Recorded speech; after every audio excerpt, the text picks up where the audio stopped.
अब हम review techniques के बारे में बात कर रहे हैं। रिव्यू यानी कि आपने कोई काम किया, अब उस काम को जांचना परखना बहुत जरूरी है। सॉफ्टवेयर इंजीनियरिंग में जितना कि सॉफ्टवेयर बनाना इंपॉर्टेंट है, उतना ही उसका वेरिफिकेशन और वैलिडेशन उससे ज्यादा इंपॉर्टेंट है। तो रिव्यू टेक्निक्स देखते हैं हम क्या क्या उपयोग की जाती है। तो सबसे पहले जेरी साहब ने कहा कि there is no particular reason why your friend and colleague cannot also be your sternest critic. उन्होंने कहा कि ऐसा कोई रीजन नहीं है कि आपके दोस्त और आपके कलीग जो हैं वो आपके क्रिटिक नहीं हो सकते, आपके आलोचक नहीं हो सकते। आलोचक तभी होते हैं जब आप कुछ अच्छा काम कर रहे हो। आलोचना तभी होती है जब आपके काम में कुछ ऐसी चीज दिख जाए जिस पे आप इम्प्रूव कर सकें, उसको थोड़ा सा सही कर सकें, उसको नए आयाम दे सकें। तो रिव्यूज हैं क्या? रिव्यू एक मीटिंग है, एक तरह मीटिंग है जो टेक्निकल लोगों के लिए करते हैं। टेक्निकल असेसमेंट है, आपने जो काम किया है और जो सॉफ्टवेयर इंजीनियरिंग प्रोसेस अपनाया है उसका टेक्निकल असेसमेंट है आपके वर्क प्रोडक्ट का। इसी तरीके से ये SQA है, यानी कि सॉफ्टवेयर क्वालिटी एश्योरेंस मैकेनिज्म है, और एक तरीके से ट्रेनिंग ग्राउंड है ताकि आप वहाँ जो भी चीज़ करते हैं या सीखते हैं उसे अप्लाई कर सकें। रिव्यूज क्या नहीं है? कोई प्रोजेक्ट की समरी दे रहा है या प्रोजेक्ट प्रोग्रेस असेसमेंट दे रहा है, वो रिव्यू नहीं है। इसी तरीके से जो मीटिंग केवल इंफॉर्मेशन पास ऑन करने के लिए की गई है वो भी रिव्यू नहीं है, और कोई पॉलिटिकल या पर्सनल रिप्राइजल ये भी रिव्यू नहीं है। तो रिव्यू में हम क्या ढूंढते हैं? सबसे पहले हम एरर और डिफेक्ट ढूंढते हैं। ध्यान दीजिएगा, मैं आखिरी चीज जरूर पढ़ दूं कि इसमें प्रेसमैन साहब ने कहा है कि जो एरर और डिफेक्ट के बारे में उन्होंने बताया है ये कोई मेन स्ट्रीम थिंकिंग नहीं है, ये उनकी अपनी राय है। और इसमें और भी देखिए, अगर राजीव माँ साहब की किताब देखेंगे, समरवेल साहब की किताब देखेंगे, तो उनमें अलग अलग चीज, अलग अलग नाम दिए गए हैं, तो इससे कंफ्यूज ना हो। अगर हम प्रेसमैन देख रहे हैं तो उन्हीं के हिसाब से चलते हैं अभी। एरर का मतलब ये है कि वो सारी क्वालिटी प्रॉब्लम जो सॉफ्टवेयर रिलीज करने से पहले, एंड यूजर को रिलीज करने से पहले मिलती है, और वो सारी प्रॉब्लम डिफेक्ट कहलाती हैं जो सॉफ्टवेयर रिलीज करने के बाद मिलती है। तो हम इस तरीके से डिस्टिंक्शन करते हैं एरर और डिफेक्ट में, जिनका अलग अलग इम्पैक्ट होता है, जैसे इकोनॉमिक है, बिजनेस है, साइकोलॉजिकल है या ह्यूमन इम्पैक्ट है। तो डिफेक्ट एम्प्लीफिकेशन मॉडल हम बनाते हैं। इसमें क्या होता है कि हम देखते हैं कि कौन से एरर जनरेट हुए, कौन से डिटेक्ट हुए, और ये खास तौर पे डिजाइन और कोड जनरेशन एक्शंस हैं सॉफ्टवेयर प्रोसेस के दरमियान। तो इसमें जैसे एरर पिछले स्टेप से आया, कोई एरर आया, डिफेक्ट है या उसका डिटेक्शन है, तो कौन से एरर पास ऑन हो गए, जो एरर आगे भी पहुंचेंगे उन्हें हम डिफेक्ट कहेंगे। और कुछ एरर एम्पलीफाई हो जाते हैं, यानी कि कोई एरर और भी एरर को जन्म देता है, और इस जगह पे एरर आ गए बाहर से, इस स्टेप से एरर एम्पलीफाई हो गए, साथ में नए एरर भी बन गए, नए एरर भी जनरेट हो गए। तो कितनी एफिशिएंसी है आपके डिटेक्शन की, ये हम डेवलपमेंट और आपके दूसरे फैक्ट में देखेंगे। मैं आपको एक कंपैरिजन दिखाता हूँ, इसको बहुत ध्यान से समझिएगा। इस एक तरीके से रिव्यू और नो रिव्यू का अंतर बताया गया है इसमें। ये जो ऊपर देख रहे हैं आप, यहाँ पर ये डिफेक्ट एम्प्लीफिकेशन है जब रिव्यू नहीं किया गया, ये तब जब रिव्यू किया गया। ये रिव्यू नहीं किया गया, ये रिव्यू किया गया। और देखिए कि मान लीजिए प्रिलिमिनरी डिजाइन में 10 प्रॉब्लम्स थी, 10 आगे बढ़ी, 6 यहाँ चली गई, 4 एम्पलीफाई हो गई। उसके बाद आपने देखा कि कुछ मान लीजिए 0% एडिशन नहीं हुआ, तो 37 आगे बढ़ गई, इनको जोड़े तो 37 बनता है, 25 और 6 को जोड़े तो 37, 37। 10 यहाँ चली गई, 27 यहाँ चली गई, क्योंकि 27 और एम्पलीफाई हो गई, 25 और इंट्रोड्यूस हो गई। तो देखिए इन तीनों को मिला दें तो 94 हो जाता है, 20% और इससे जोड़ दें। अब टेस्ट, ये सब प्रिलिमिनरी डिजाइन, डिटेल डिजाइन और कोड या यूनिट टेस्ट में आया। अब अभी टेस्टिंग में आइए, जब वेरिफिकेशन की बात आ रही है या वैलिडेशन की बात आ रही है तब आइए। वैलिडेशन यानी कि जब जो टेस्टिंग वगैरह होती है वैलिडेशन में आता है, ये जो रिव्यू वगैरह है ये वेरिफिकेशन में आता है। तो 94 आई यहाँ पर इंटीग्रेशन टेस्ट में, 50% ठीक कर दी गई तो 47 बनी। वैलिडेशन टेस्ट किया गया, उसमें 50% और ठीक कर गई, 24 आ गए। सिस्टम टेस्ट किया गया, 50% और कम कर दी गई तो 12 आ गए। अभी भी लेटेंट एरर या डिफेक्ट आपके कितने हैं? 12। ध्यान दीजिएगा, ये सब करने के बावजूद अब रिव्यू देखते हैं, रिव्यू से क्या फायदा होता है, क्या नुकसान होता है। अब यहाँ पर प्रिलिमिनरी डिजाइन में 70%, चलिए इसको ठीक कर दिया गया, 3 आए, 2 यहाँ चले गए, 1 यहाँ चले गया, एम्पलीफाई हो गए। 50% ठीक कर दिया गया, इन सबको मिला के तो 15 है, 15 यहाँ चले गए, 10 और एम्पलीफाई हो गए। कुल मिला के 60% ठीक कर दिए गए तो 24 आ गए। अब देखिए कि हर जगह पे रिव्यू हो रहा है, रिव्यू हो रहा है, तो उस रिव्यू के कारण जैसे 24 आए, 50% ठीक कर दिए गए, 12 आए। वैलिडेशन टेस्टिंग में और ठीक कर दिए 6, और यहाँ पर 3, तो कुल मिला के 12 यहाँ थे बगैर रिव्यू के। यहाँ पर क्योंकि हर जगह पे रिव्यू किया गया, इन जगह पे रिव्यू किया गया, इन रिव्यू से देखा हमने कि कितने एरर हमारे बचे, कितने एरर हमने कम किए। तो इससे हमने देखा कि 3 आए, 12 और 3 में बहुत अंतर है। तो डिफेक्ट एम्प्लीफिकेशन आपने जो देखा, जो सॉफ्टवेयर प्रोसेस जिसमें रिव्यू नहीं किए गए थे, उसमें 94 एरर्स थे स्टार्टिंग में, 12 लेटेंट एरर रह गए।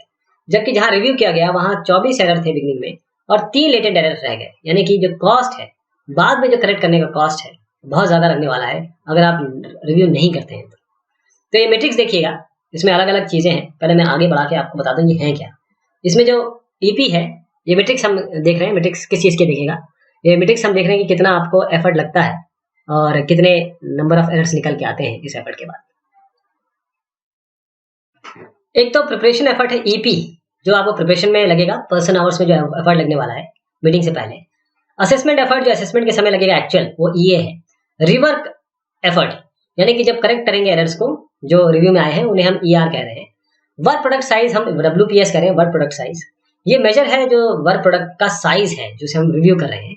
उसमें जितने मॉडल्स हैं, ईमेल मॉडल्स या डॉक्यूमेंट पेजेस हैं या number of line of code, ये भी देख सकते हैं।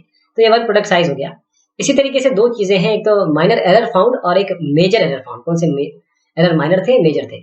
तो जो माइनर है यानी कि जिसमें कुछ कम समय लगेगा ठीक करने में, और मेजर जिनको काफी समय लगने वाला है। तो ये जो मेट्रिक है इसमें अलग अलग मैंने आपको बताया कि क्या क्या एक एक हम एक्सप्रेशन में अलग अलग सिंबल्स यूज करने वाले हैं।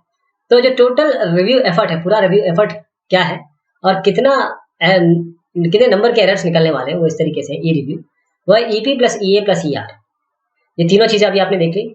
और जो टोटल है वो माइनर और मेजर का एडिशन है। जो डिफेक्ट डेंसिटी है वो कैसे निकल के आएगी, वो निकल के आएगी कि कितने एरर टोटल हैं और डिवाइडेड बाय कितने वर्क प्रोडक्ट, जो यूनिट जो वर्क प्रोडक्ट साइज है। तो डिफेक्ट डेंसिटी का मतलब होता है कि error found per unit of work product reviewed, error found per unit of work product review, इसे हम कहते हैं डिफेक्ट डेंसिटी।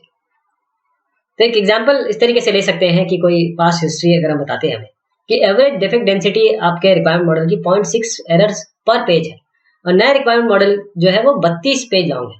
तो एक रफ एस्टिमेट अगर बनाए तो आपकी जो टीम है वो 19 या 20.6 को 32 से मल्टीप्लाई कर दीजिए, ये आपको आ जाएगा 19 से 20 करीबन एरर उनको मिलेंगे जब रिव्यू करेंगे उस डॉक्यूमेंट को। यानी कि केवल 6 error, if you find only 6 error, अगर 6 एरर आपको मिलते हैं तो आपने बहुत अच्छा काम किया है आपके रिक्वायरमेंट मॉडल या इस जगह पर जब आपने रिव्यू किया है। इसी तरीके से और देखिए, मान लीजिए एफर्ट आपको जो लग रहा है माइनर एरर को जो रिव्यू के बाद आता है उसको ठीक करने में आपको 4% आवर्स लग रहे हैं और मेजर के लिए आपको कितने लग रहे हैं, 18% आवर्स। तो अगर हम एग्जामिन करें जो रिव्यू का डेटा मिला है तो आप देखें कि जो माइनर एरर है ये 6 टाइम्स ज्यादा है, 6 टाइम्स ज्यादा फ्रिक्वेंटली आते हैं। मेजर एरर कम होते हैं, माइनर एरर ज्यादा होते हैं। तो अगर आप एस्टिमेट करें कि कितना एफर्ट लगेगा उसको ढूंढने और करेक्ट करने में, तो करीबन 6% आवर्स आपका लगने वाला, क्योंकि 6 टाइम्स है। तो रिक्वायरमेंट रिलेटेड एरर को अगर अनकवर करेंगे टेस्टिंग के समय तो आपको लगेगा करीबन 45% आवर्स उसको फाइंड करने में और उसे करेक्ट करने में। तो जो एरर सेट पर एरर आएगा ई टेस्टिंग माइनस ई रिव्यूज, यानी 45 माइनस ये 6, तो 30% आवर्स पर एरर आ गया। तो क्योंकि 22 एरर्स आपके ऐसे हैं, 22, 18 और 4 को जोड़ दीजिए, 22 एरर आपको मिले हैं found during the review of the requirement model में 22 एरर आए हैं। इसका मतलब आपको 660% आवर जो टेस्टिंग एफर्ट है वो आपका बचेगा। और ये केवल रिक्वायरमेंट रिलेटेड एरर। आप सोचिए आगे आपको कितना फायदा होने वाला है अगर आप बाकी जगह भी करेंगे।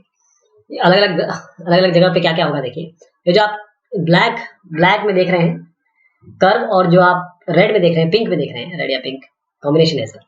तो इसमें जो आप कर्व देख रहे हैं, अगर हम इंस्पेक्शन के द्वारा नहीं करते हैं तो एफर्ट और टाइम का देखिए किस हिसाब से आपका टाइम के हिसाब से एफर्ट ज्यादा हो, लेकिन टाइम भी ज्यादा है। और अगर आप पिंग से करेंगे तो टाइम भी कम लग रहा है, एफर्ट भी कम है। देखिए इसका एफर्ट इतना है, इसका एफर्ट इतना है। तो हर एक जगह पे ये इससे नीचे ही है, थोड़ा सा यहाँ ज्यादा लग सकता है, लेकिन आप देखिएगा कि ओवरऑल आपको रिव्यू में बहुत फायदा होगा।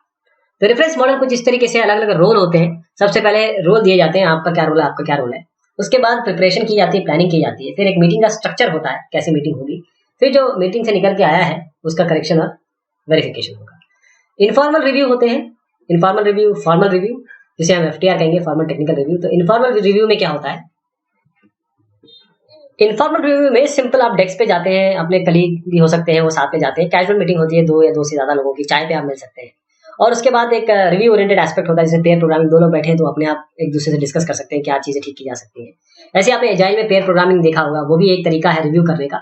इसीलिए एजाइल में पेयर प्रोग्रामिंग, अगर आप कुछ एजाइल के स्पेशल देखें, जैसे आपका एजाइल में एक्सपी होता है, एक्सट्रीम प्रोग्रामिंग है, और स्क्रम होता है, ऐसे ही अलग अलग जो विधाएं हैं एजाइल की, उसमें आप देखेंगे कि पेयर प्रोग्रामिंग को बड़ा सपोर्ट किया जाता है। उसका बेनिफिट ये है कि 2 लोग बैठ के आपके वहीं पे देन एंड देयर एरर को ठीक कर सकते हैं, उस पर डिस्कस कर सकते हैं, उसके सोल्यूशन दे सकते हैं। फिर जो फॉर्मल टेक्निकल रिव्यू होता है एफटीआर, उसका ऑब्जेक्टिव क्या है? ऑब्जेक्टिव उसका ये है कि पहले तो आप देखिए, फॉर्मल टेक्निकल रिव्यू है। जो फॉर्मल टेक्निकल रिव्यू है, उसमें आप जो फंक्शनल, लॉजिकल या इम्प्लीमेंटेशन एरर होते हैं, वो आप पकड़ते हैं, दूर करते हैं, समझते हैं, वेरीफाई करते हैं कि सॉफ्टवेयर जो रिव्यू में है वो अपनी रिक्वायरमेंट मीट कर रहा है कि नहीं कर रहा है। जो आपने प्री डिफाइंड स्टैंडर्ड्स है, उस हिसाब से आप चल रहे हैं कि नहीं चल रहे हैं, उसको फॉलो कर रहे हैं कि नहीं कर रहे हैं। जो तरीका है वो आपका यूनिफॉर्म है कि नहीं, जो जिस हिसाब से आप आगे बढ़ना चाहते थे। क्या प्रोजेक्ट इस तरीके का है कि मैनेज किया जा सकता है या आगे किया जाएगा। तो एफटीआर ये इस तरीके क्लास ऑफ रिव्यूज है जिसमें आपके वॉक थ्रूज या इंस्पेक्शंस भी होते हैं। तो रिव्यू मीटिंग में 3 से 5 लोग करीबन होते हैं। इसका एडवांस प्रिपरेशन किया जाता है और 2 घंटे से ज़्यादा नहीं करना चाहिए इसे। ड्यूरेशन भी 2 घंटे से ज़्यादा नहीं, क्योंकि 2 घंटे से ज़्यादा आप कहीं भी देखें, अगर पिक्चर भी देखें, मूवी देखने जाते हैं, 2-2.5 घंटे से ऊपर पिक्चर नहीं होती है। क्यों? क्योंकि 2 घंटे 2.5 घंटे से एक ज़्यादा एक इंडिविजुअल किसी भी चीज़ को लाइक नहीं कर सकता। उसके बाद उसको ब्रेक चाहिए, उसको थोड़ा सा आराम चाहिए, तो या कोई और काम चाहिए। तो फोकस जो होता है वो वर्क प्रोडक्ट पे होता है, जिसमें रिक्वायरमेंट मॉडल है, डिटेल कंपोनेंट डिजाइन है, सोर्स कोड है कंपोनेंट का। तो ऐसे साहब बैठे होते हैं। ये एक तरीके का मैंने बताया कि कैसे आप मीटिंग होगी। यहाँ पर आपके एक रिकॉर्डर साहब होंगे, वो रिकॉर्ड करेंगे हर चीज़ को। ये यूजर रैप होंगे, ये प्रोड्यूसर होंगे जिन्होंने एक्चुअली प्रोड्यूस किया है, सॉफ्टवेयर को बनाया है, या सॉफ्टवेयर को बनाया नहीं तो जो भी डॉक्यूमेंट बनाए हैं, जिस भी मॉडल पे है, जिस भी फेज में वो काम किया है। रिव्यूअर इन्हें रिव्यू करेंगे। ये स्टैंडर्ड बेयरर है जो सॉफ्टवेयर क्वालिटी एश्योरेंस को रिप्रेजेंट करते हैं। ये रिव्यू लीडर है, ये मेंटेनेंस ऑरेकल है। तो ये साहब बैठ के सब रिव्यू कर सकते हैं। तो प्लेयर इसमें जो अपने अलग अलग देखे, प्रोड्यूसर जिसने बनाया, रिव्यू लीडर वो जो प्रोडक्ट की रेडीनेस को इवैल्यूएट करेगा और उसके बाद देखेगा हाँ भाई रिव्यू करने के लिए पॉसिबिलिटी है कि नहीं, हाँ रिव्यू करने लायक है। और उसके बाद वो कॉपी जनरेट करेगा, जो मटेरियल है उनको डिस्ट्रीब्यूट करेगा 2 या 3 रिव्यूअर्स को एडवांस में, ताकि रिव्यूअर भी अपना प्रिपरेशन कर सके। फिर रिव्यूअर जो होते हैं वो 1 से 2 घंटा वो कोशिश करते हैं कि तैयारी करें, और उसके बाद वो फेमिलियर भी होते हैं उससे, और फिर उसके बाद 2 घंटे मीटिंग करके वो अपने जो भी उनको समझ में आता है वहाँ पे टेक्निकली वो उस पर चर्चा करते हैं। रिकॉर्डर जो है हर चीज़ को नोट करते हैं। तो रिकॉर्डर जो करते हैं वो बहुत ज़रूरी है इसमें। जो रिव्यूअर, जिसे हम रिकॉर्डर की बात कर रहे हैं, वो क्या करते हैं, हर चीज़ को नोट करते हैं, जो भी चीज़ वहाँ पर उठ रही है। जो रिव्यू इशू लिस्ट है उसको प्रोड्यूस बनाते हैं, एफटीआर की समरी या मिनट उसे बनाते हैं। तो वो 3 चीज़ों का बड़ा ध्यान रखते हैं कि क्या क्या रिव्यू किया गया, किसने रिव्यू किया, और क्या फाइंडिंग और कंक्लूजन है। उसके बाद जो रिव्यू किया जाता है उसकी क्या गाइडलाइंस है। सबसे पहले आपको प्रोड्यूसर जिसने बनाया उसको रिव्यू नहीं करना, प्रोडक्ट रिव्यू करना है। इस तरीके से एक एजेंडा आप सेट करें, उसे मेंटेन करें हमेशा, डिबेट और रिविडल, लड़ाई झगड़े में ना पड़े, और वहां पर सॉल्व करने की कोशिश ना करें प्रॉब्लम को। रिटन नोट्स लें, रिटन नोट्स हमेशा याद रहते हैं, और हमेशा एडवांस प्रिपरेशन करें। एक चेकलिस्ट बनाएं क्या रिव्यू करना है आपको, और जो फॉर्मल टेक्निकल रिव्यू है उसके लिए प्रॉपर रिसोर्सेज प्रोवाइड करें, और आपको सबको ट्रेनिंग होनी चाहिए। जैसे रिव्यू जो करने आ रहा है उसको रिव्यूअर की ट्रेनिंग होनी चाहिए। ऐसे किसी को आप नहीं वहाँ पर मौका दे सकते जिसको इसका क्लियर आइडिया नहीं है। इसी तरीके से आप जो पुराने रिव्यूज है उनको भी रिव्यू करें। ऐसा नहीं कि आपने क्या रिव्यू करके बात खत्म कर दी, जो रिव्यू से प्रॉब्लम निकल के आई, दिक्कतें निकल गई, उसको भी ठीक करना है। तो अलग अलग टाइप के रिव्यूज होते हैं, जैसे आईपीआर है, इनफॉर्मल पीयर रिव्यू है, डब्ल्यूटी वॉक थ्रू है, इंस्पेक्शन है, आरआरआर राउंड रॉबिन रिव्यू है। तो हर जगह पे क्या क्या चीजें चाहिए, क्या क्या चीजें नहीं चाहिए, वो यहाँ पर दी गई है। जैसे एक एग्जांपल लेता हूँ मैं आपको, जैसे प्रोड्यूसर प्रेजेंट्स प्रोडक्ट। अब प्रोड्यूसर अगर प्रेजेंट करना चाहता है प्रोडक्ट को, तो आईपीआर में वो कर भी सकता है, नहीं भी कर सकता है। इस जगह पे जो वॉक थ्रू है उसमें उसे करना पड़ेगा, जो इंस्पेक्शन उस पर जरूरत नहीं है, और अगर आप आरआरआर राउंड रॉबिन रिव्यू करें तो उसमें भी जरूरत नहीं है। तो ये अलग अलग तरीके से बताया गया है। फिर आपका सैंपल ड्रिवन रिव्यूज होते हैं, एसडीआर जिसे हम कहते हैं। ये सैंपल ड्रिवन रिव्यू जो है ये अटेम्प्ट करते हैं कि हम क्वांटिफाई कर सकें जो वर्क प्रोडक्ट है, जो हमारे बेसिकली जो एफटीआर का मेन मुद्दा है। हम चाहते हैं कि इस सैंपल ड्रिवन रिव्यूज का मतलब ये है कि हम क्वांटिफाई कर सकें वर्क प्रोडक्ट को। ये प्राइमरी टारगेट होता है पूरे रिव्यू का।